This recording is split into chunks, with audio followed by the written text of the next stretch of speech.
रोज के आशीर्वचन कार्यक्रम में अंबिकानगर के ईश्वर पंडिताराध्य शिवाचार्य स्वामी जी भी श्रीशैल में हमारे समक्ष रहते आए हैं। आज श्रीशैल जगतगुरु के आशीर्वचन का समापन होने के कारण उस उपलक्ष्य में इंग्लिश भाषा में पंडिताराध्य ईश्वर पंडिताराध्य शिवाचार्य स्वामी जी 2 शब्द बोलेंगे। उसके बाद महास्वामी जी का आशीर्वचन शुरू होगा। 5 मिनट तक इंग्लिश का उपदेश आप लोग सुने।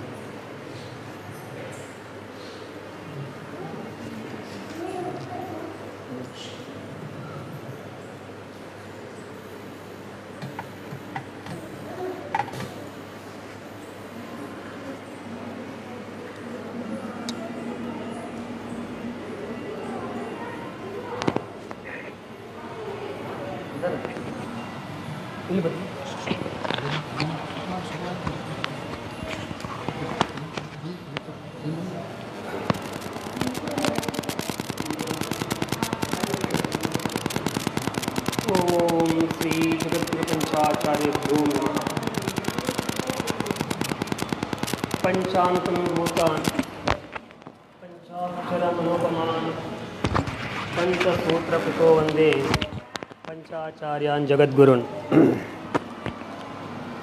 यत्र पंचाचार्याः भजते तत्र सुखानन्दवर्धते, यत्र सधर्म आचरते तत्र सुशांति प्रवर्तते। ओम शांति शांति शांति। O God, let us from darkness to light. O God, let us from untruth to truth. O God, let us death to immortality. Om Om Om.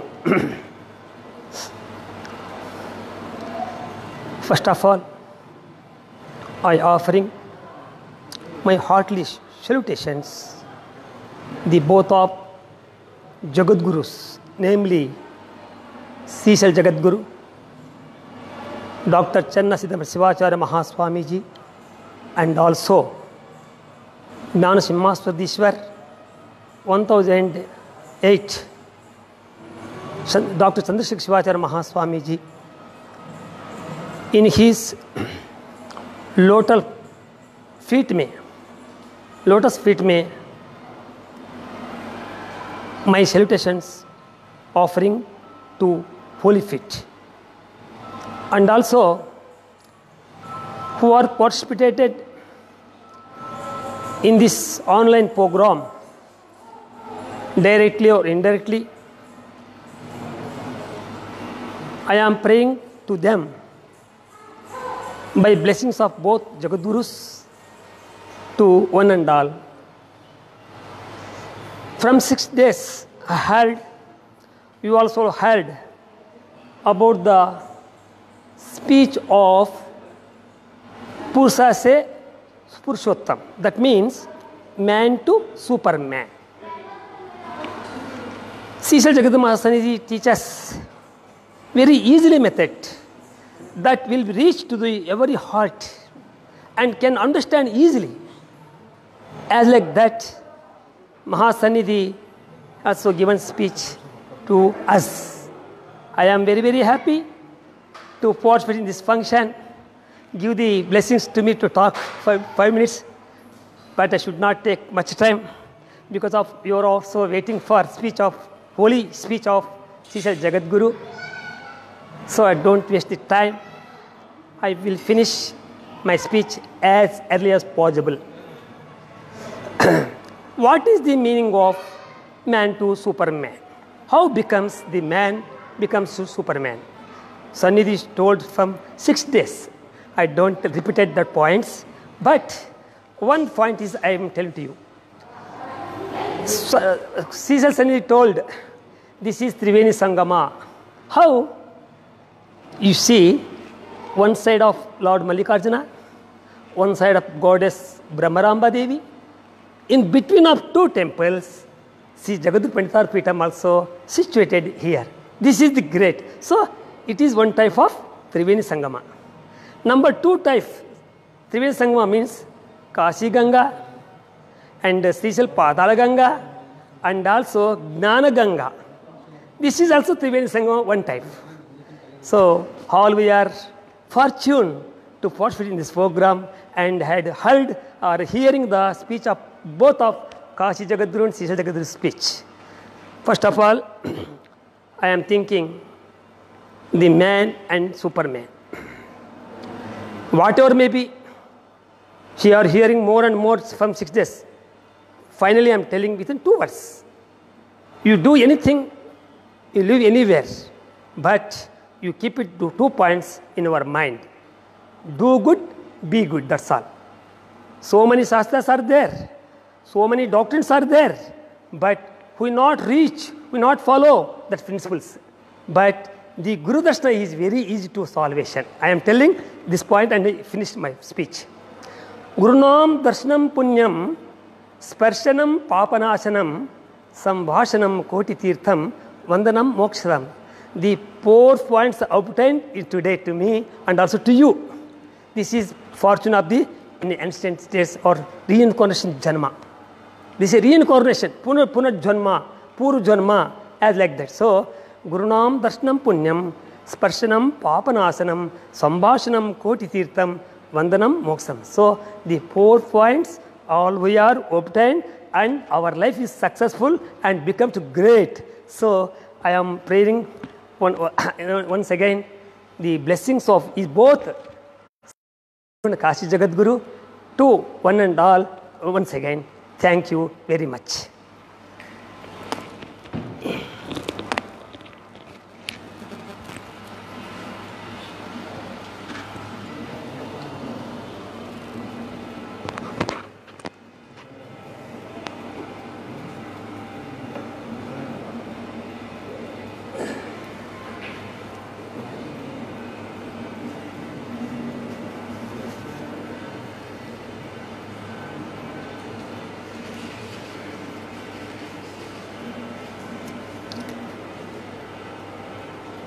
ओम शक्ति विशिष्ट परब्रह्मणे नमः।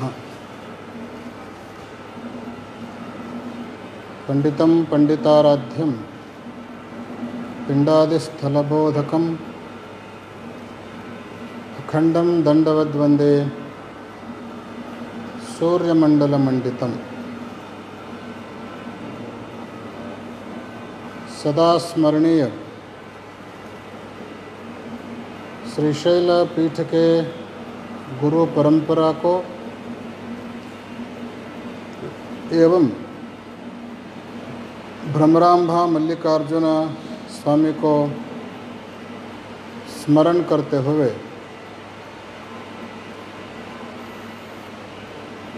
इस कार्य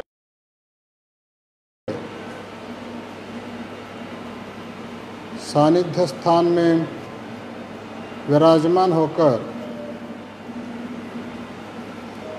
सबका मार्गदर्शन करने वाले परमादरणीय परम श्रद्धेय श्रीमद् काशी जगद्गुरु महास्वामी जी के परम पवित्र चरण कमलों में भक्ति पुरस्सर प्रणिपात समर्पित करके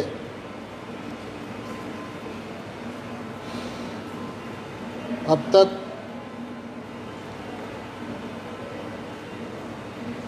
आंग्ल भाषा में अपने विचारों को व्यक्त किए हुए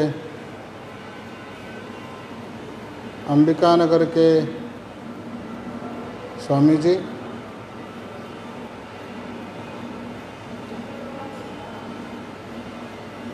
विगत 7 दिनों से इस कार्यक्रम में प्रत्यक्ष रूप में भाग लिए हुए मेरठ के शरणम्मा, नीलम्मा, रुद्रगौड़ा पीठ के सभी सिब्बंदी वर्ग, तंत्रज्ञान के माध्यम से पुरुषोत्तम मास के इस पवित्र संदर्भ में विभिन्न धार्मिक कार्यक्रमों में भाग लेकर अभी के आशीर्वचन सुन रहे समस्त सद्भक्तगण, वात्सल्य मूर्ति माताओं और प्यारे बच्चों,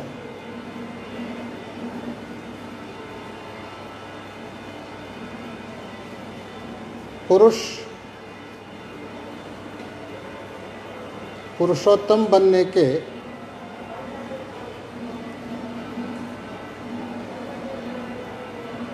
साधन, बाधाएं और सुविधाएं, इन सब के बारे में चर्चा चल रही है।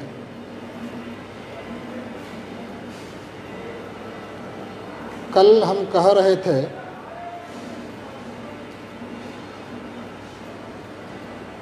पुरुष को पुरुषोत्तम बनना हो तो उसके लिए पुरुषोत्तम का और खुद का समझना बहुत जरूरी है।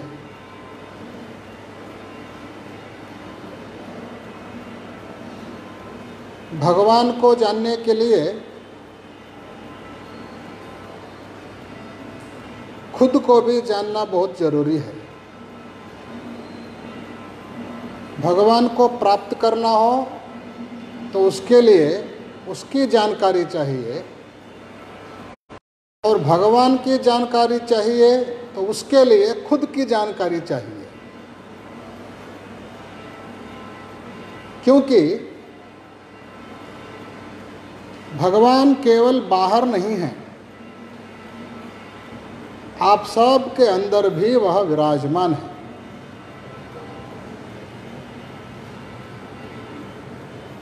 लेकिन लोग भगवान को बाहर ही ढूंढते हैं। परमात्मा अंदर विराजमान है, आप सबके अंदर विराजमान है। देहो देवालय प्रोक्तः जीवो देव सनातनः। देहो देवालय प्रोक्तः, यह जो देह है यही देवालय है। देवालय किसको कहा जाता है? जिसमें देव मौजूद होता है, जहाँ पे देव विराजमान होता है, उसी का नाम देवालय है। देह को देवालय इसीलिए कहा जाता है क्योंकि इस देह में स्वयं भगवान विराजमान है।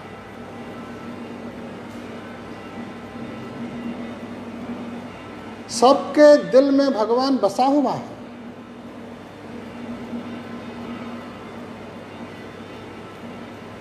खुद में खुदा है, खुदा कब जुदा है। कितने अच्छे ढंग से कहते हैं, खुद में खुदा है, खुदा कब जुदा है। यह जो राज नहीं जाने वो एक गधा है, वो एक गधा है।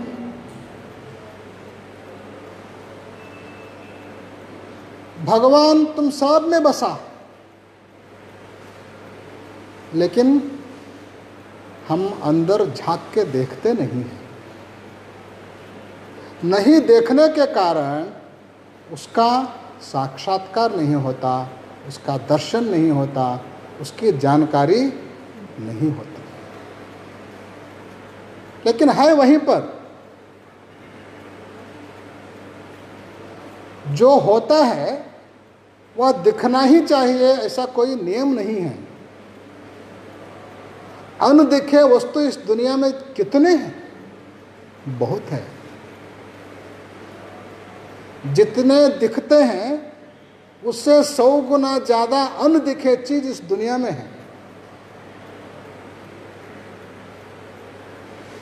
लेकिन नहीं दिखने के कारण हम तुरंत ये निर्णय नहीं कर सकते कि वे नहीं होते, होते हैं लेकिन दिखते नहीं। नहीं दिखने के अनेक कारण बताए गए हैं शास्त्रों में। जो वस्तु अत्यंत सूक्ष्म होता है वो दिखाई नहीं देता। जिस वस्तु के बीच में कोई दीवार खड़ा हो वो भी दिखाई नहीं देता। जो वस्तु अति दूर होता है वो भी दिखाई नहीं देता है। बहुत बहुत दूर जो वस्तु होता है दिखाई नहीं पड़ता है। दिखाई नहीं देने के कारण वो है ही नहीं है ऐसा बोल नहीं सकते। कितने लोग अमेरिका देखे हैं, कितने लोग जर्मन देखे हैं, कितने लोग जापान देखे हैं, लेकिन उनके नहीं देखने के कारण नहीं है जापान जर्मन नहीं होते ऐसी बात नहीं है। लेकिन तुम नहीं देखे हो लेकिन वे है। तुम नहीं देखे हो तो क्या हुआ, वे तो है। लेकिन क्यों नहीं दिखते, बहुत दूर है इसलिए नहीं दिखते। अति दूरात सामीप्यात इंद्रिय घातात मनो अनवस्थानात सौक्ष्म्यात व्यवधानात अभिभावात समानाभिहाराच्च। सांख्य शास्त्र में 8 कारण इसके लिए बताए। वस्तु होते हुए भी नहीं दिखने के 8 कारण बताए हैं। 8 कारण। बहुत दूर का भी नहीं दिखता, इतना ही नहीं, बहुत बहुत नजदीक भी जो होता है वो भी नहीं दिखता है।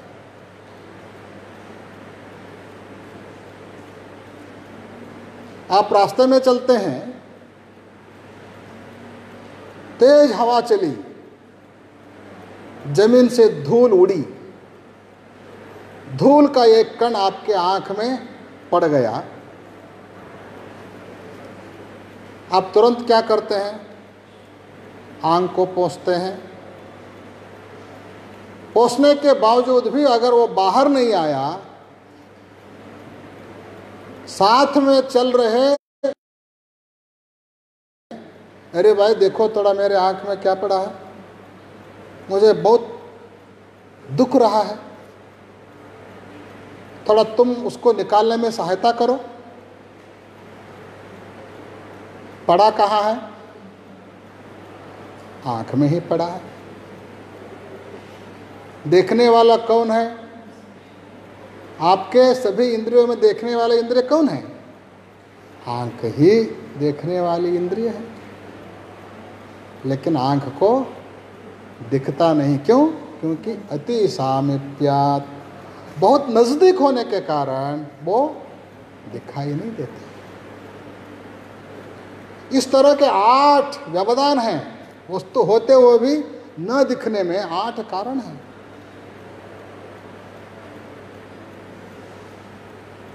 इस तरह से भगवान हमारे में है, तुम सब में है, लेकिन तुमको दिखाई नहीं देते। कस्तूरी कुंडल बसे मृग ढूंढे वन माही, ऐसे घटी घटी राम है दुनिया देखा ही नहीं। कबीरदास जी बोलते हैं, कस्तूरी मृग,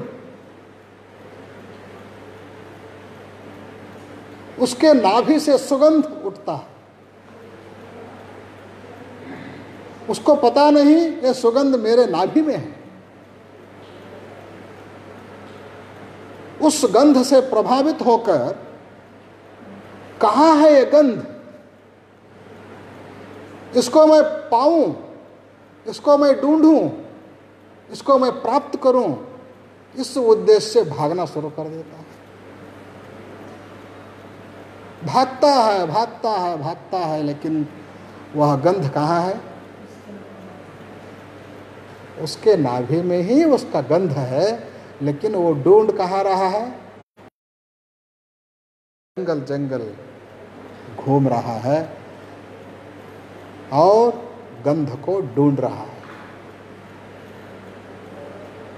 थक के जब अपना मुंह पैरों के बीच डाल करके सो जाता है, तब उसे पता चलता है ये गंध तो मुझ में ही है, मुझ में ही है। तेरा साई तुझ में, तुम्हारा भगवान तुम में विराजमान है, लेकिन तुम देख नहीं रहे हो। ढूंढ बाहर रहे हो और वो बसा अंदर। एक बूढ़ी मां घर में सुई खोई थी और घर के बाहर रात का समय सुई ढूंढ रही थी। रास्ते में घर के बाहर जब सुई ढूंढ रही थी, ने देखा, अरे माँ क्या ढूंढ रही है? बेटा मेरा सुई खो गई है, उसी को मैं ढूंढ रही हूं। तो अकेले कैसे ढूंढेगी? वो भी ढूंढना शुरू किया। तीसरा व्यक्ति आया, वो भी शुरू किया। चौथा व्यक्ति आया, वो भी शुरू किया। इस तरह 20-25 लोग सुई ढूंढ रहे हैं। उसमें से एक बुद्धिमान सर उठाया और बूढ़ी माँ से पूछता है, हे माँ, सुई तो बहुत छोटी चीज़ है, लेकिन ये बाहर आंगन इतना बड़ा है, ऐसे छोटी सुई को इतने बड़े आंगन में कहाँ ढूंढें? कहाँ पर गिरी है सुई? बोलो तो वहीं पे ढूंढ के तुम्हें दे सकें। तो बूढ़ी माँ बोली, ओ तुम न पूछे तो अच्छा। क्यों? तो माँ बोलते हैं, मेरी सुई तो खोई है घर के अंदर। सब के सब हैरान खड़े रह गए। ये पागल औरत इतना देर तक हमारे सभी के समय खराब कर दिए। तुमको सहायता करने के लिए हम ढूंढने आए, लेकिन तू तो सुई खोई अंदर और बाहर ढूंढ रही है। तुम्हारा दिमाग ठीक है क्या? दिमाग तो खराब नहीं हुआ तुम्हारा? वो बूढ़ी माँ हंसने लगी और बोलने लगी, मैंने तो सुई खोया अंदर, लेकिन बाहर ढूंढ रही हूं। तुम लोग पूछ रहे हो बाहर क्यों ढूंढ रहे हैं? क्या करूं? अंदर अंधेरा है, बाहर प्रकाश है। ढूंढने के लिए तो प्रकाश की जरूरत है। अंधेरे में मैं कैसे ढूंढूं? लोग बोले, तो कितनी पागल है। जहां तो सुई खोई है वहां अंधेरा हो, लेकिन वहां अंधेरा है ऐसा सोच करके खोई हुई चीज प्रकाश में आकर बाहर ढूंढेंगे तो कैसा मिलेगा? तुमको सुई मिलना हो, अंधेरा हो, लेकिन वहां पे प्रकाश करो और वहीं पे ढूंढो। जहां खोया है वहीं पे ढूंढो। खोया एक जगह पर और ढूंढ रहे हो एक जगह पर, तो मिलेगा कैसे? भगवान बसा है अंदर और तुम ढूंढ रहे हो बाहर। और सब लोगों का जवाब है, क्या करें, अंदर कुछ दिखता नहीं। आंख बंद करे तो अंधेरा ही अंधेरा है। भगवान तो दूर, कुछ एक कण भी नहीं दिखाई देता। कैसे हम ढूंढे अंदर भगवान को?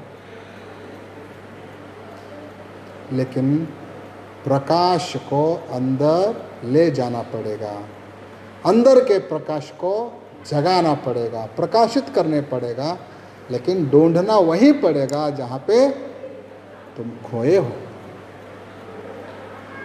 वहीं ढूंढोगे तो वो मिल सकता है।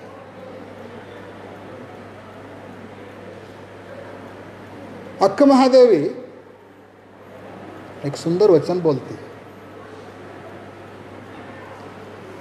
ಹಗಲು 4 ಜಾವ ಅಶನಕ್ಕೆ ಕುದಿವರು ಇರುಳು ನಾಲ್ಕು ಜಾವ ವ್ಯಸನಕ್ಕೆ ಕುದಿವರು. ಅಗಸ ನೀರೊಳಗಿರ್ದು ಬಾಯಾರಿ ಸತ್ತಂತೆ ತಮ್ಮೊಳಗಿರ್ದ ಮಹಾಘನವನರಿಯದೆ ಕೆಟ್ಟರು ಚೆನ್ನ ಮಲ್ಲಿಕಾರ್ಜುನ. ಕೆಟ್ಟರು ಚೆನ್ನ मल्लिकार्जुन. एक धोबी कपड़े धोने के लिए सभी नदी पहुंच गया. गर्मी का दिन था. कपड़े धोते धोते पसीना पसीना निकल गए.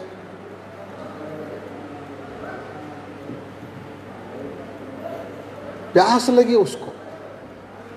वो मन में सोचता रहा कपड़े धोने के बाद पानी पीऊंगा. और थोड़े कपड़े रहे. उसको सब धोते धोते धोते ज़्यादा गर्मी के कारण अंदर का पानी सब निकल आया और तुरंत उसको चक्कर आया. वहीं पे गिर पड़ा और कुछ ही क्षणों के बाद वो मर भी गया.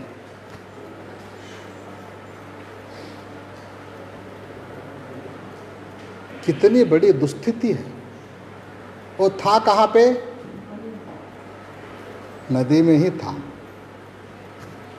मर क्यों गया? प्यासे मर गया.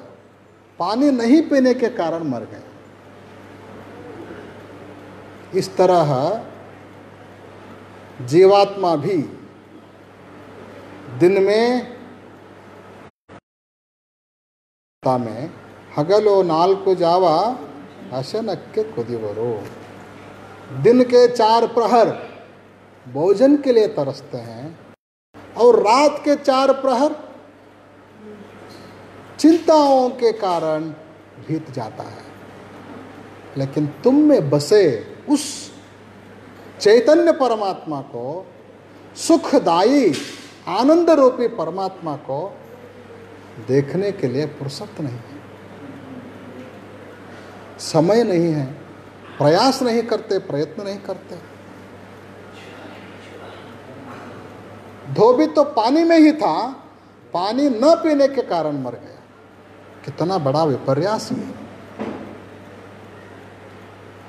आदमी की भी स्थिति इससे अलग नहीं है. सुख आनंद पूरा उसके अंदर भगवान के रूप में भरा हुआ है, लेकिन यह बंधन में क्यों पड़ा? उसको न देखने के कारण, उसका साक्षात्कार न होने के कारण. ऐसा नहीं है कि भगवान कहीं दूर है. दूर तो है ही है, दूर भी है, नजदीक भी है. भगवान जितना नजदीक भी कोई नहीं है और भगवान जितना दूर भी कोई नहीं है. क्योंकि सारे सृष्टि के बाद भी वो है और सबके अंदर, सबके और सबसे अंदर भगवान विद्यमान है.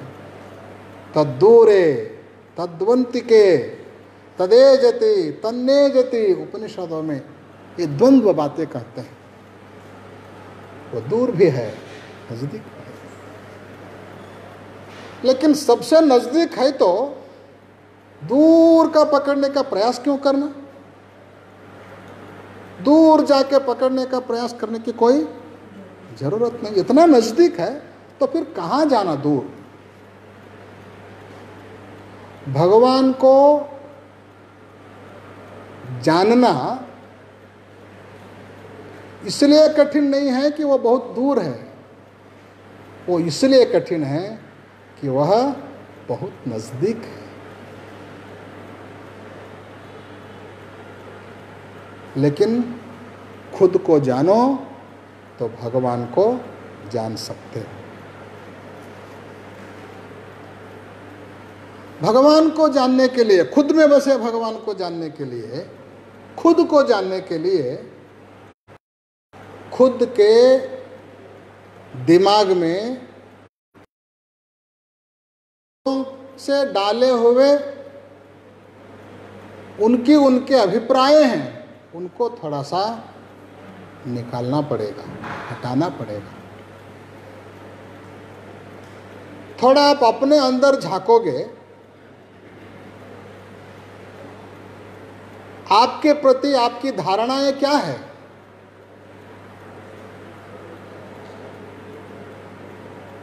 कोई तुमसे पूछे तुम कौन हो, तो तुम क्या बोलोगे? कोई बोलता है मैं अमीर हूँ, कोई बोलता है मैं विद्वान हूँ, कोई बोलता है मैं गरीब हूँ, कोई बोलता है मैं राजा हूँ, कोई बोलता है मैं सेनापति हूँ, कोई बोलता है मैं मंत्री हूँ। ये सब के सब धारणाएं आपके दिमाग में डाले हुए हैं। आप कौन हैं आपको पता नहीं है। दूसरों के डाले गए धारणाओं को आप पकड़े हुए हैं, दिमाग से पकड़े हुए हैं और उसी को समझकर बैठे हैं कि मैं हूं। लेकिन उन सब को निकालने के बाद पता चलता है कि तुम कौन हो। आपके दिमाग में अपना दिमाग नहीं है, दूसरों का ही दिमाग है। जब तुम छोटे बच्चे थे,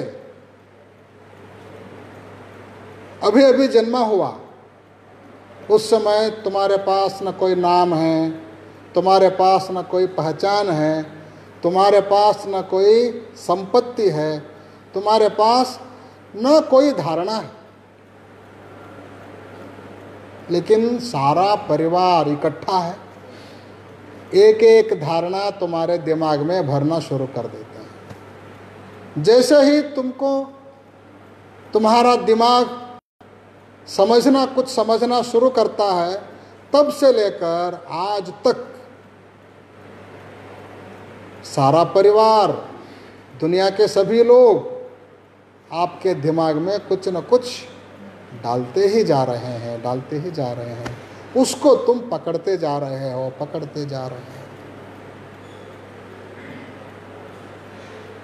कोई आकर बोली तू मेरा बेटा है, तो समझ गया मैं बेटा हूँ। कोई आकर बोला तू मेरा भाई है, तो समझ गया भाई। कोई आकर बोला तू मेरा भांजा है, समझ गया मैं भांजा हूँ। कोई आकर बोले तुम मेरे पति हो, कोई आकर बोले तुम मेरे पिता हो। सभी दूसरों की धारणाएं। इसमें तुम्हारा कहाँ है? तुम कहाँ हो? इसलिए हम कह रहे थे आपके दिमाग में आप नहीं हो। एक बच्चा स्कूल में पढ़ रहा था, इंग्लिश का पाठ चल रहा था। बोर्ड पे लिखा था this is my head. Teacher उसके अर्थ को समझा रहे थे बच्चों को। दिस इज माय हेड यानी यह मेरा सिर है। टीचर बोले दिस इज माय हेड यानी यह मेरा सिर है, यह मेरा दिमाग है। बाकी बच्चे तो ठीक। उसमें एक बच्चा था, उसको डेढ़ पंडित बोलते हैं। ऐसा एक बच्चा था, समझा दिस इज माय हेड यानी टीचर बोल रहे थे यह मेरा सिर है। उसने समझा दिस इज माय हेड यानी यह टीचर का सर। लिख लिया। घर जाकर के कंठस्थ करना शुरू किया। दिस इज माय हेड यानी यह टीचर का sir. This is my head यानी यह टीचर का सर। उसके पिता आए, अरे मेरा बेटा गलत बोल रहा है, उसको ठीक करो। तुरंत आके बोला, देखो बेटा, दिस इज माई हेड, यानी यह टीचर का सर, ऐसा नहीं होता। दिस इज माई हेड, यानी यह मेरा सर है। ओ ठीक है पापा। ओ बोल के चला गया। फिर ये शुरू किया, दिस इज माई हेड, यानी यह मेरा पिता का सर। क्योंकि पिता बोल रहे थे दिस इज माई हेड, यानी मेरा सर, मेरे पिता का सर। उसको कंठस्थ करना शुरू किया। माँ को पता चला, माँ आई। माँ बोली, ये बेटा तो गलत बोल रहा है, दिस इज माई हेड यानी ऐसा नहीं है, दिस इज माई हेड यानी यह मेरा सर। बेटा फिर बदल डाला, दिस इज माई हेड यानी यह मेरी माँ का सर है। ऐसे रटते रटते रटते वापस दूसरे दिन स्कूल गया। उसी दिन ऊपर के साहब आए परीक्षा करने के लिए। बोर्ड के ऊपर लिखा था दिस इज माई हेड। परीक्षक जब आए, इसका अर्थ तुम सब लोग समझते हो? हाँ सर, सब समझते हैं। किसी से भी हम पूछ सकते हैं, तुम बोलोगे? ठीक है, हम बोलेंगे। दुर्भाग्यवश उसी बालक के ओर हाथ दिखाया, बोलो। वो बोला, यानी जब मैं स्कूल में होता हूं उस समय यह टीचर का सर, जब पिता नजदीक आते हैं तो यह पिता का सर, जब माता नजदीक आती है तो यह मेरी माता का सर। परीक्षक आश्चर्यचकित हो गए और वो समझाने लगे, अरे पागल, ऐसा नहीं है, दिस इज माई हेड यानी यह मेरा सर, यह मेरा सर, यही उसका अर्थ है। समझ गए? अब बोलो। तो फिर बच्चा बोलने लगा, जब मैं सब स्कूल में होता हूँ तो सर का सर है, घर में जाता हूँ तो माँ बाप का सर है, जब ऊपर से साहब आते हैं तो साहब का सर है। उसके दिमाग से वो जाने को ही तैयार नहीं है। जिस तरह से वहाँ बैठा है उसी तरह से आप सब के दिमाग में अपना दिमाग नहीं है, दूसरों के डाले हुए धारणाएं हैं। कोई कहा तुमको कितना सुंदर दिख रहे हो आज, मन में बैठ गया मैं सुंदर हूं। किसी ने कहा कितना कुरूप हो, कितना काला हो। सभी दूसरों की धारणाएं हैं, ऊपर की धारणाएं हैं, लेकिन असल में इन सबको हटाओ। माँ बाप, परिवार, दुनिया, सारे लोग जितने भी डाले हैं उन सबके हटाओ। सबको हटा के एक बार अंदर झांको, तब पता चलेगा कि तुम कौन हो। तुम में भी भगवान विद्यमान है।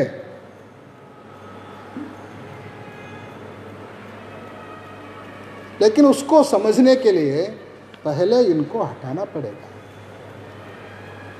ये वैसे काम करते हैं जैसे स्वयं प्रकाश एक रत्न पड़ा हुआ है, उसके ऊपर 100,000 चादर डाले हैं। रत्न के प्रकाश दिखाई देता है? दिखाई नहीं देता। क्यों? चादर पड़े हुए हैं। एक एक करके उन चादरों को हटाते जाओ।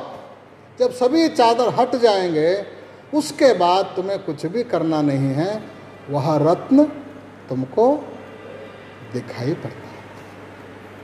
उसके लिए बाहर से कोई प्रकाश लाने की जरूरत भी नहीं है, क्योंकि वही स्वयं प्रकाश है। उसी के प्रकाश से तुम उसको देख सकते हो। सूरज को देखने के लिए कोई प्रकाश की जरूरत है, चांद को देखने के लिए कोई प्रकाश की जरूरत है, उसी के प्रकाश में उसको देखना है। उसी तरह से आत्मा अंदर है, आत्मा स्वयं प्रकाश है, उसी के प्रकाश में से उसको देखना है। बाहर के दिया अंदर ले जाने की जरूरत नहीं है। एक बार उसका स्वरूप ठीक ठीक तुझे पता हो गया, तुम्हें पता हो गया, तो तब तुम्हें अनुभव होगा उसके जैसा प्रकाशवान वस्तु इस दुनिया में कोई नहीं, कोई नहीं। न तत्र सूर्यो भाति न चंद्र तारकम नेमा विद्युतो भांति कुतोयम अग्निः तमेव भान्तम अनुभाति सर्वम तस्य भाषा सर्वमिदम्। उपनिषद कहते हैं वहाँ न कोई सूर्य है, न कोई चंद्रमा है, न कोई विद्युत दीप है, न कोई दिया है, लेकिन वहाँ पे एक प्रकाश है। उसी प्रकाश के कारण सब दिखते हैं। अंदर का प्रकाश बुझ गया, बाहर जितने भी प्रकाश हो तुमको कुछ भी नहीं दिखाई देता। अंदर प्रकाश हो तो बाहर का प्रकाश काम करता है। व्यक्ति जब मरा हुआ होता है, अंदर का प्रकाश बाहर, जब अंदर का प्रकाश ही चला गया, मरे हुए व्यक्ति के पास 1000 सूरज आके खड़े होने के बावजूद भी उसको कुछ भी नहीं दिखता। क्यों? अंदर का सूरज बुझ गया। अंदर के सूरज को जब तक जलाए रखोगे तब तक सब कुछ दिखाई पड़ता है। जब वो बुझ गया तो सब सारे बुझ गए। उसी के प्रकाश में उसको देखना है, समझना है। जब हम खुद को हम बोलते हैं, मैं बोलते हूं, उसमें क्या क्या है? जैसे तुम असल में कौन हो?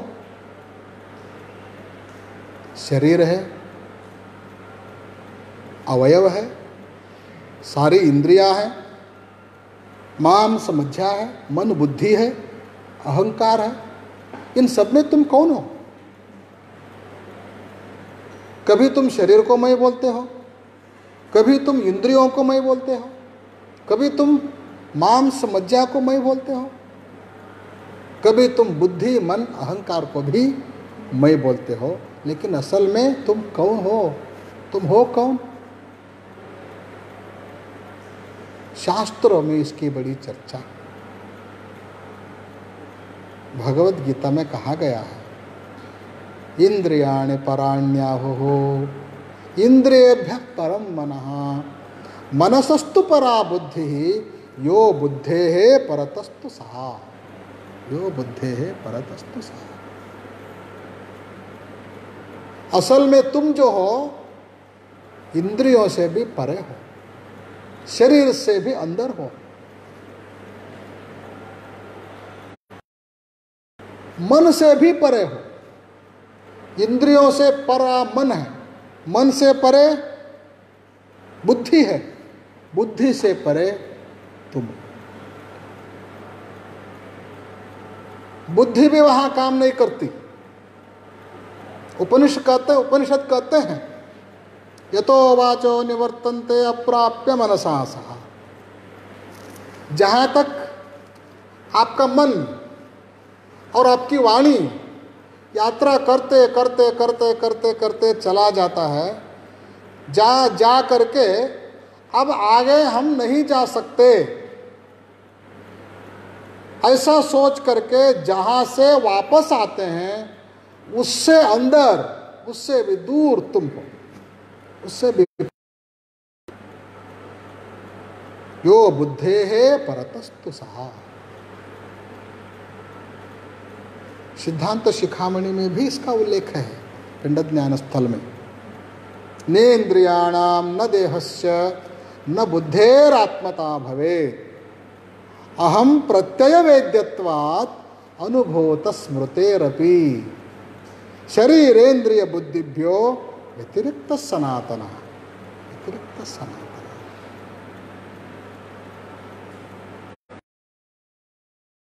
आत्मा नहीं, इंद्रिय आत्मा नहीं, बुद्धि भी आत्मा नहीं,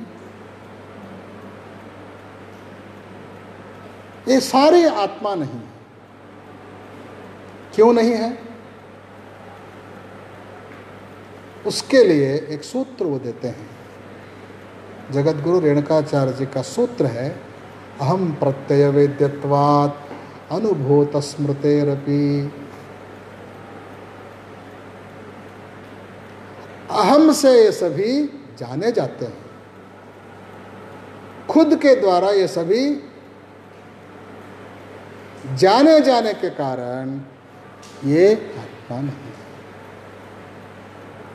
आपको एक युक्ति हम बताते हैं, थोड़ा ध्यान से सुनो। जब भी तुम किसी के प्रति यह मेरा है बोलते हो, वह हर वक्त मेरा ही बन के रहेगा, वह कभी तुम नहीं बन सकते। जो तेरा है वह कभी तुम नहीं बन सकते, जो मेरा है वह कभी मैं नहीं बन सकता। मेरा हर वक्त मुझसे अलग रहता है, मैं से अलग रहता है, मैं वो कभी नहीं बन सकता। उदाहरण के लिए तुम बोलते हो यह घर मेरा है, ठीक, घर तेरा है, लेकिन कभी तू घर बन सकता है क्या? घर तुम बन सकते हो? नहीं बन सकते हो। क्यों? क्योंकि वो तुम्हारा है। जो भी तुम्हारा होता है वह कभी तुम नहीं बन सकते। तुम बोलते हो ये मेरा बेटा है, वह बेटा तुम कभी हो सकते हो? नहीं हो सकते। यह मेरी गाय है, गाय तुम हो सकते हो? गाय अलग, तुम अलग। मैं से मेरा कभी भी अलग रहता है। इसी तरह से तुम समय आने पर बोलते हो कि देखो मेरे हाथ को क्या हो गया, मेरे हाथ घाव हो गया है। तुमने क्या बोला? मेरा हाथ बोला, है ना? तो इससे स्पष्ट हो गया कि हाथ तू नहीं है, यह हाथ तुम नहीं हो। इसी तरह से पैर को मेरा बोलते हो, अपने मुंह को मेरा बोलते हो ना? अंदर का खून बाहर निकला, उस खून के प्रति भी तुम बोलते हो देखो मेरा खून कितना लाल है, मेरा खून कितना घट्ट है, बोलते हैं ना? तो इससे स्पष्ट हो गया खून भी तुम नहीं हो। तुम्हारा है लेकिन तुम नहीं हो। खून तुम्हारा है लेकिन तुम नहीं हो।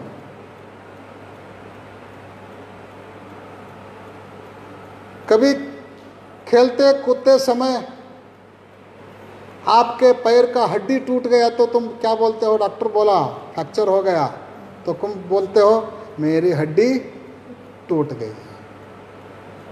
तुम क्या बोले? मेरी हड्डी टूट गई। तो हड्डी भी तुम नहीं हो। इसी तरह से कभी कभी ये भी तुम बोल जाते हो मेरा मन आज ठीक नहीं है, बहुत चिंतित है, तो मन भी तुम नहीं हो। मेरी बुद्धि आज ठीक से काम नहीं कर रही है, बहुत चंचल हो रही है, बुद्धि को क्या बोला? मेरी बुद्धि बोला, तो बुद्धि भी तुम नहीं बन सकते। जिस किसी को भी तुम मेरा बोलते हो वो कभी तुम नहीं बन सकते। तो इससे स्पष्ट हो गया शरीर भी तुम नहीं बने, इंद्रियां भी तुम नहीं बन सकते, क्योंकि इन सब को तुम मेरा मेरा मेरा बोलते हो।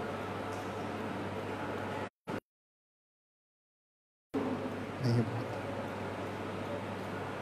जब ज्यादा कष्ट आता है, त्राही मच जाता है देह में, उस समय बोलते हो मेरे प्राण कप रहे, मेरे प्राण मेरे वश में नहीं है। प्राण को क्या बोला? मेरे प्राण बोला। तो इससे क्या सिद्ध हुआ? प्राण भी तुम नहीं हो, प्राण भी तुम नहीं हो सकते। इन सब से तुम अलग हो, लेकिन तुम क्या हो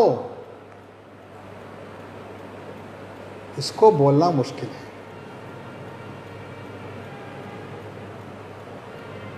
चिदानंद रूपः शिवोहम शिवोहम, चिदानंद रूपः शिवोहम शिवोहम। शंकराचार्य जी बोलते हैं न पृथ्वी तुम हो, न आकाश तुम हो, न वायु तुम हो, न जल तुम हो, न भूमि तुम हो, तुम न शरीर हो, न गंध हो, न घ्राण हो, तुम तो चिदानंद रूप हो। चिदानंद रूपः शिवोहम शिव। लेकिन उसको समझना बहुत कठिन है, बहुत मुश्किल है। जो वो नहीं है उसको हम बोल सकते हैं, लेकिन जो वो है उसको बोलना कठिन है, क्योंकि वहां जाकर वाणी बंद हो जाती है। उपनिषदों ने इसीलिए उसको अनिर्वचनीय कहा, उसका निर्वचन नहीं कर सकते, उसके प्रति कुछ बोल नहीं, शब्द वहां जा करके थम जाते हैं, ठहर जाते हैं। शब्दों से भी वह परा।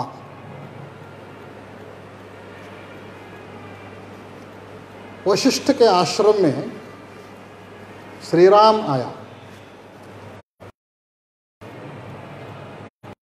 वनवास के लिए गए थे। सीता को रावण ने अपहरण कर लिया था। सीता के लिए राम चिंतित था। उसी चिंता में मग्न राम वशिष्ठ के आश्रम में गए। वशिष्ठ महर्षि अपने आश्रम में एक विशाल वट वृक्ष के नीचे ध्यान मग्न बैठे थे। श्री राम के मन में था मैं राजकुमार हूं। सीता के लिए चिंता भी थी उनके मन में। वशिष्ठ जी के सामने गए, झुक के नमस्कार नहीं किए, खड़े खड़े हाथ जोड़े नमस्कार किए। और वशिष्ठ जी आंख खोल करके देख लिए। देखने के बाद पता चला ऋषि मुनियों को दिव्य दृष्टि थी। पता होने के बाद जानबूझकर पूछे, ए तुम कौन हो? तुरंत श्री राम बोले, मेरा नाम श्री रामचंद्र है। वशिष्ठ फिर बोले, देखो बड़ों के साथ जब भी बात करते हो तो कुछ विचार करके बात करना चाहिए। मैंने ये नहीं पूछा तेरा नाम क्या है, मैंने पूछा तुम कौन हो। तुम्हारा नाम क्या है पूछने पर तुम्हारा जवाब ठीक है, मेरा नाम श्री रामचंद्र है, ठीक जवाब। लेकिन मैंने पूछा तुम कौन हो। श्री राम दुविधा में पड़ गए। उसको लगा शायद मेरे बारे में इनको पता नहीं है। मेरे पिता के द्वारा मेरा परिचय करा दूं, ऐसा सोच करके श्री राम बोले, आप अयोध्या के महाराजा दशरथ के नाम सुने होंगे। मैं उस दशरथ का बड़ा भाई, बड़ा पुत्र हूँ, बड़ा बेटा हूँ। वनवास के लिए आया हूँ उनके आज्ञानुसार।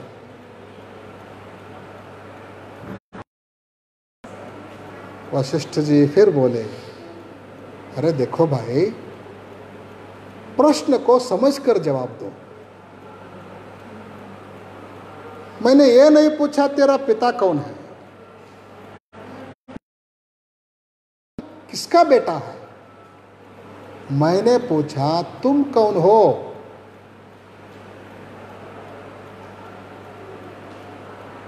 श्री राम को फिर दिक्कत खड़ी हो गई।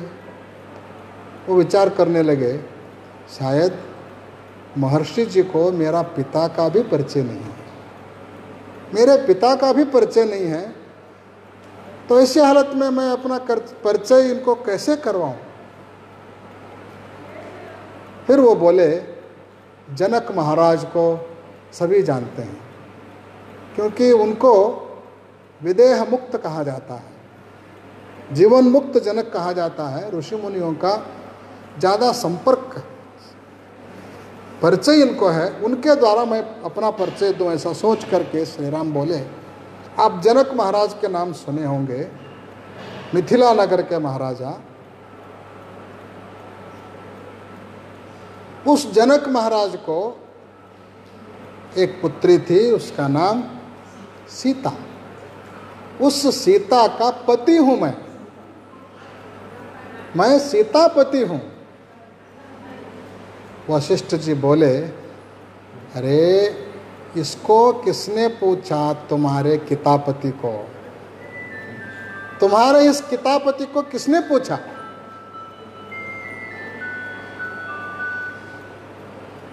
तुम किसका पति हो या तुम्हारी पत्नी कौन है, ऐसा पूछने पर यह जवाब ठीक है, लेकिन मैं पूछ रहा हूं तुम कौन हो। श्री राम पसीना पसीना हो गए, जवाब नहीं दे सके, एकदम साष्टांग डाले। साष्टांग डाल करके उठ खड़े हो करके बोले, क्षमा करिए, मैं कौन हूँ या मुझे पता नहीं है, कृपा करके मैं कौन हूँ इसको आप ही बताएं, आप ही बताओ। वशिष्ठ फिर गुस्से हो गए, बोलने लगे, श्री राम तुम कैसा आदमी हो, तुम कौन हो तुमको पता नहीं है, तो फिर मुझे कैसे पता होता। तुम कौन हो अगर तुम्ही को पता नहीं हो, तो फिर तुम कौन हो ये मुझे कैसे पता चलेगा। तब श्री राम संभल के बोले, इस बात से मैं राजी नहीं हूं। मैं कौन हूं मुझे पता नहीं है, लेकिन मैं कौन हूं आपको पता है। मैं कौन हूं अगर आपको पता न होता, अब तक इतने जवाब मैंने दिए, उनमें से एक न एक जवाब को आप अवश्य मानते। एक भी जवाब को आप नहीं माने, इससे यह सिद्ध होता है कि मैं कौन हूं मुझे नहीं मालूम, लेकिन आपको मालूम है। जब तक आप नहीं बताएंगे तब तक मैं जाने वाला नहीं हूं। वशिष्ठ जी हंसे और बोलने लगे, मालूम है लेकिन बोल नहीं सकते, के बारे में बोलना नहीं।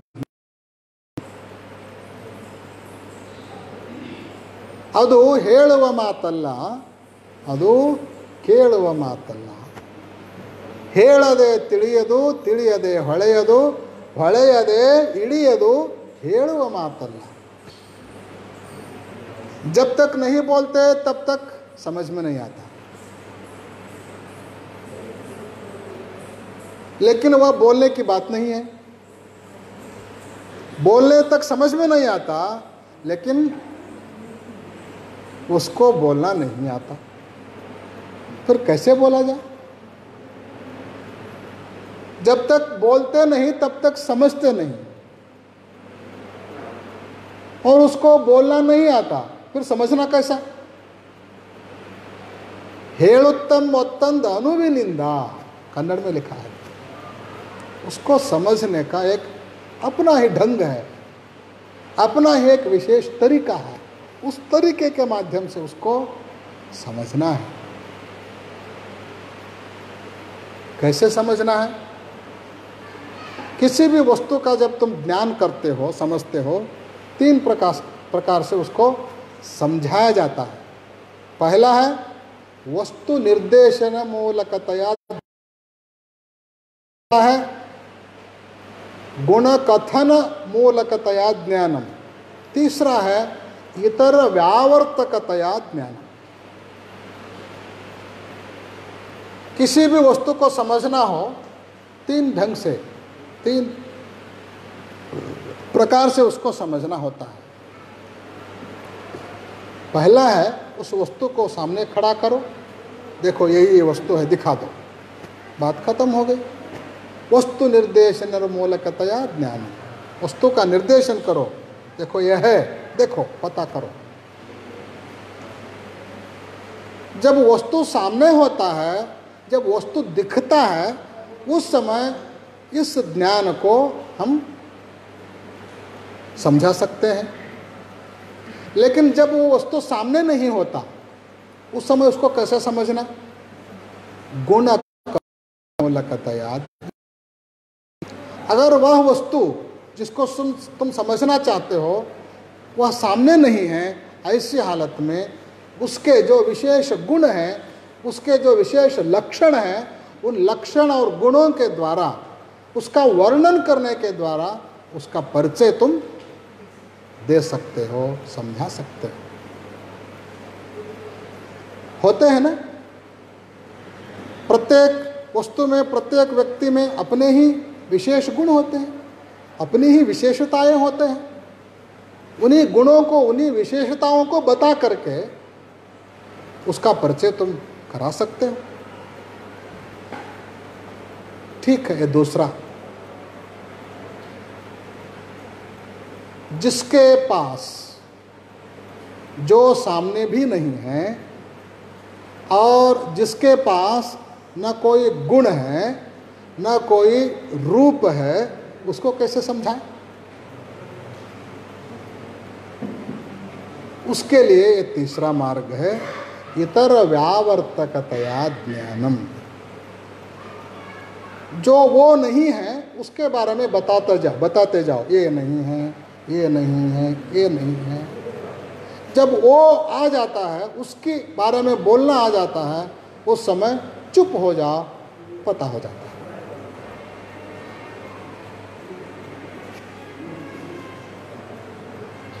सीता स्वयंवर का आयोजन हुआ था, सभी राजा महाराजा आए थे उस स्वयंवर में भाग लेने हेतु। सीता उद्यानवन में पहले ही राम को देख चुकी थी और मन में निश्चय कर चुकी थी, वरमाला इसी को डालना है। सखियों को पता था सीता उद्यानवन में किसी को देखा है, उद्यानवन में किसी को सीता ने देखा है।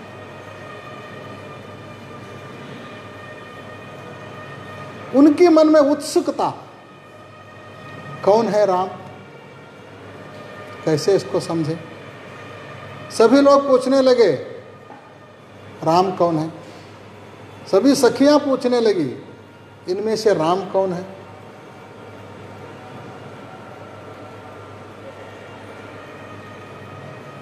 भारतीय संस्कृति में नारियों का यह विशेषता है, पति का निर्देशन और पति का नाम सीधा सीधा नहीं लेते।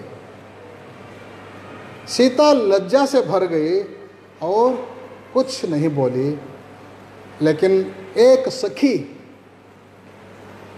ऊपर उठ के खड़ी हो गई। अंतःपुर में बैठी थी सीता और सीता के सखियां सभी बाहर राज महाराजाओं का बैठने का व्यवस्था किया गया था। जहाँ पे सखियाँ बैठी थी वहाँ पे खिड़की थी, उस खिड़की में सब लोग दिखते थे। सखियाँ पूछने रही इनमें से कौन है। सीता बोलने को तैयार नहीं है, लेकिन एक सखी उठी और किसी एक महाराजा के तरफ हाथ उठाया, यह राम है क्या? सीता बोली नहीं। फिर दूसरे की ओर हाथ दिखाते हुए पूछी, यह राम है क्या? सीता बोली नहीं। फिर तीसरे की ओर, सीता बोली नहीं। फिर चौथे की ओर। जब हाथ सीधा सीधा राम की ओर गया और उस समय जब सखी पूछी ये राम है क्या, सीता न हाँ बोली और ना बोली, चुप हो गई। सखियों को सब पता चल गया। सीता बोली क्या? सीता कुछ बोली राम के बारे में? नहीं बोली। सखियों को पता चला कि नहीं चला? सीता नहीं बोली, लेकिन सखियों को पता चला। इसी तरह से आत्मा के बारे में भी पता करना है। गुरु कुछ नहीं बोला, लेकिन शिष्य को समझना है, क्योंकि जहाँ वाणी नहीं जाती वहाँ गुरु कैसे बोले? मौन से ही उसको समझना है। केवल इशारा किया जा सकता है, उस इशारे के द्वारा ही शिष्य को उस तत्व को समझना है। समझने वालों को इशारा काफी। गुरोस्तु मौन व्याख्यानम शिष्याश्चिन्न संशया। गुरु मौन से ही उसकी व्याख्या करते हैं और शिष्य को उसी मौन को समझ करके अपने सारे संशयों को, संदेहों को दूर करके तत्व को समझना है। जो व्यक्ति इस तरह से मौन को साधता है, मौन को समझता है और बिना गुरु के बोले ही, गुरु के इशारों से खुद के आत्म तत्व को समझता है, वही अंत में जा कर के परम तत्व को प्राप्त करता है, परम तत्व का साक्षात्कार कर सकता है। पुरुष से वह पुरुषोत्तम बन सकता है। यहाँ पर पुरुषोत्तम का दर्शन करना नहीं, यहाँ पर पुरुषोत्तम को पाना नहीं, यहाँ पर पुरुषोत्तम हो जाना है। पुरुषोत्तम ही तुम हो, लेकिन अज्ञान के कारण, विस्मृति के कारण उसको तुम नहीं समझ रहे। गुरु केवल उस विस्मृति को, उस अज्ञान को दूर करता है। विस्मृति, अज्ञान दूर हुआ तो साक्षात्कार स्वयं सिद्ध हो जाता है और तुम स्वयं पुरुषोत्तम बन जाते हो। अब इससे आगे कुछ बोलने को नहीं रह जाता।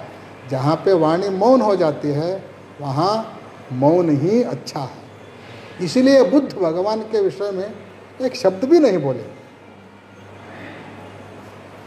लोग नास्तिक समझे लेकिन उसको स्वीकार किया, लेकिन भगवान के सब विषय में एक शब्द भी बुद्ध नहीं बोले,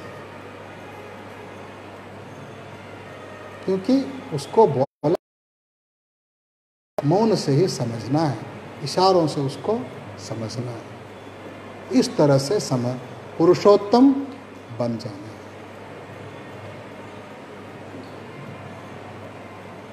विगत 7 दिनों से इस पुरुषोत्तम मास के पवित्र संदर्भ में काशी जगतगुरु महास्वामी जी के आदेशानुसार 1 सप्ताह का श्रीशैल जगतगुरु महास्वामी जी का आशीर्वचन संपन्न हुआ। काशी महास्वामी जी प्रारंभ में अपने आशीर्वचन में बोल रहे थे यडूर में ऐसे थे वैसे थे, हमको वो सिखाया ये सिखाया करके। लेकिन असली बात तो ये है, आज जो भी हम सीखे हैं वो सब काशी जगत गुरु महास्वामी जी के माध्यम से ही सीखे हैं। जो भी हम सीखे हैं, केवल यडूर में काशी महास्वामी जी 2 महीने रहे। उस समय उनको वहाँ पे खुशी रखना, उनकी सेवा करना बड़ी बात नहीं है, क्योंकि काशी महास्वामी जी जब हम पूर्वाश्रम में थे, अध्ययन कर रहे थे, उस समय 1 नहीं 2 नहीं 3 नहीं 13 साल तक हम काशी में रहे। 13 साल तक हमको काशी में रहने का अवकाश दिया, शिक्षा दिए, मार्गदर्शन दिए, प्रसाद दिए। उस 13 साल का ऋण हम कैसे चुका सकते हैं? ये 2 महीने कुछ भी नहीं है। जो भी हम सीखे हैं उनका आशीर्वाद है, और उनका आशीर्वाद सदैव आपके ऊपर और हमारे ऊपर बने रहे, ऐसे प्रार्थना महास्वामी जी के सानिध्य में हम करते हुए। और महास्वामी जी ने कहा कि फिर आगे कभी भी ये फेसबुक द्वारा, काशी पीठ के फेसबुक के द्वारा आशीर्वचन करने तो अवश्य श्रीशैल जगत गुरु भी उसमें जुड़ना चाहिए। महास्वामी जी का आदेश शिरोधार्य है, और उनके मार्गदर्शन से ही श्रीशैल पीठ का भी फेसबुक तैयार हुआ है। आने वाले दिनों में उससे भी इसी तरह के धार्मिक आध्यात्मिक कार्यक्रम का आयोजन किया जाएगा। जब उसका आयोजन किया जाएगा, उस समय काशी जगत गुरु महास्वामी जी भी उसके लिए आशीर्वाद करके अवश्य उसके साथ जुड़ जाना चाहिए, उनका आशीर्वाद भी होना चाहिए। ऐसे विनंती प्रार्थना काशी महास्वामी जी को करते हुए आज विशेष समापन होने के कारण 7 दिनों में बहुत कुछ विचार श्रीशैल जगत गुरु महास्वामी जी बोले, और बहुत कुछ विचार हजारों लोग जहाँ पे बैठे हैं वहीं पे बैठ करके तंत्र ज्ञान के माध्यम से आप लोगों ने सुना। और बहुत से लोग फ़ोन करके, दूरवाणी करके उसका संतोष भी जाहिर किया। हमको बहुत अच्छा लगता है करके खुशी जाहिर की। उन सब के लिए, जो बोले जो नहीं बोले, मन में ही आनंदित हुए और उसका रसास्वादन किया, उन सब को भगवान का मंगल आशीर्वाद बने रहे। और आज समापन के इस समापन मतलब अधिक मास का समापन नहीं, केवल श्रीशैल जगत गुरु महास्वामी जी के आशीर्वचन का समापन। कल से फिर काशी जगत गुरु महास्वामी जी का आशीर्वचन इसी समय में होगा, और उसके बाद नवरात्रि के संदर्भ में भी वह आशीर्वचन जारी रहेगा। आज सब लोग प्रार्थना कर रहे थे, विनती कर रहे थे, श्रीशैल से आशीर्वचन सुन रहे हैं।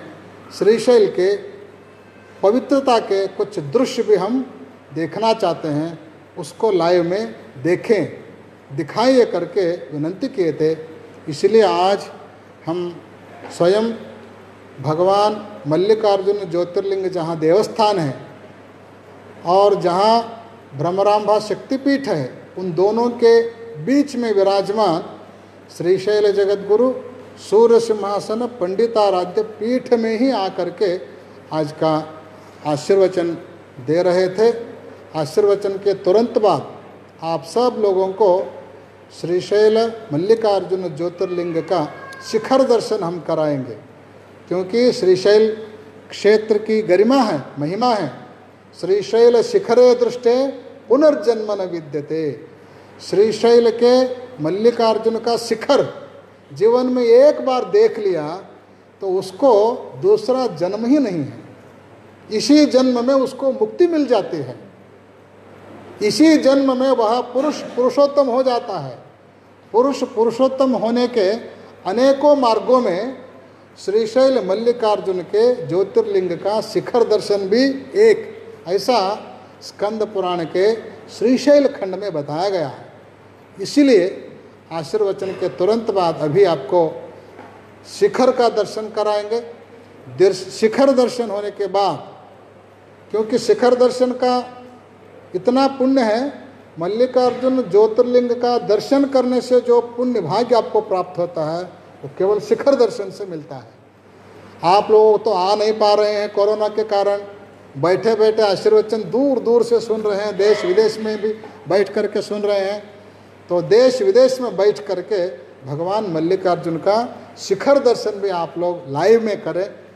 और शिखर दर्शन के बाद वीरशैव धर्म के संस्थापक पंच आचार्यों में से एक जगत गुरु पंडिताराध्य लिंगोद्भव मूर्ति का भी आपको दर्शन कराएंगे। और उस पंडिताराध्य जी के सामने ही आरती होगी। आरती के बाद यह कार्यक्रम समापन होगा।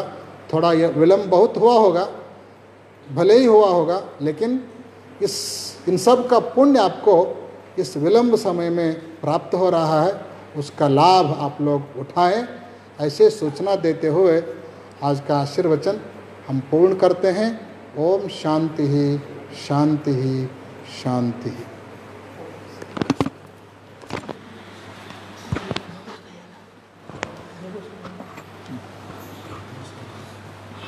ನೂರು ನಯನ ಸಾಲದು ನಿಮ್ಮ ನಿಲುವನ್ನು ನೋಡಲು,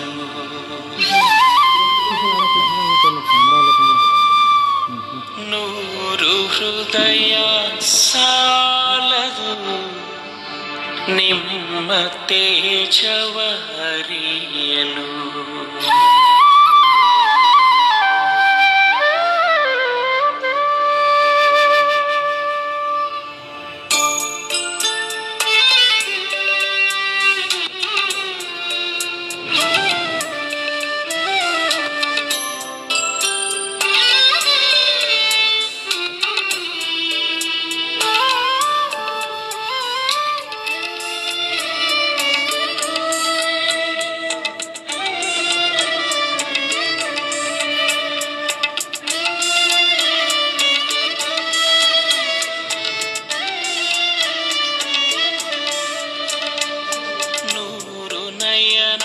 ಸಾಲದು ನಿಮ್ಮ ನಿಲುವನ್ನು ನೋಡಲು, ನೂರು ಹೃದಯ ಸಾಲದು ನಿಮ್ಮ ತೇಜವ ಅರಿಯಲು.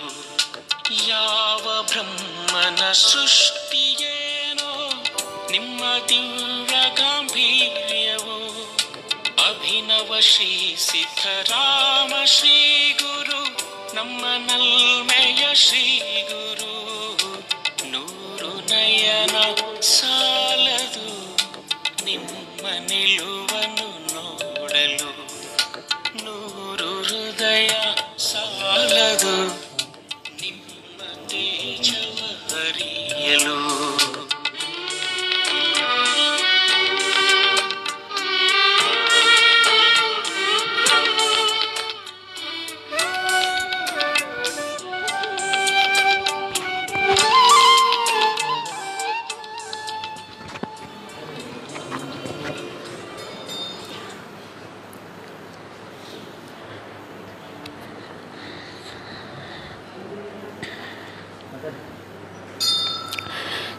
श्री पंडिताराध्य मंगलम, श्रीशैलवासाय मंगलम. श्री पंडिताराध्य मंगलम, श्रीशैलवासाय मंगलम. मल्लेश जाताय महिमावताराय, मल्लेश जाताय महिमावताराय. मुनियोगी पूजाय मंगलम, शिव श्रीशैलवासाय मंगलम. गुरुलोकनाथाय मंगलम, वर गुरु पुण्य चरिताय मंगलम। श्री सूर्य सिंहासनाधीश शुभदाय, श्री सूर्य सिंहासनाधीश शुभदाय, शिव शरण वंद्याय मंगलम, शिव श्रीशैलवासाय मंगलम। कलिकलुषनाशाय मंगलम, वर करुणा कटाक्षाय मंगलम। निगमागमुक्ताय निगमांत बोधाय, निगमागमुक्ताय निगमांत बोधाय, नित्याय शुद्धाय मंगलम, शिव श्रीशैलवासाय मंगलम। आनंद भरिताय मंगलम, कवि आनंद पोषाय।